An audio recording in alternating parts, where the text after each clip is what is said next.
Kalong emas sing ana gulumu saiki wis malih dadi biru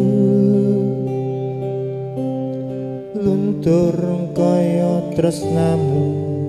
luntur kaya atimu saiki kowe lali karo aku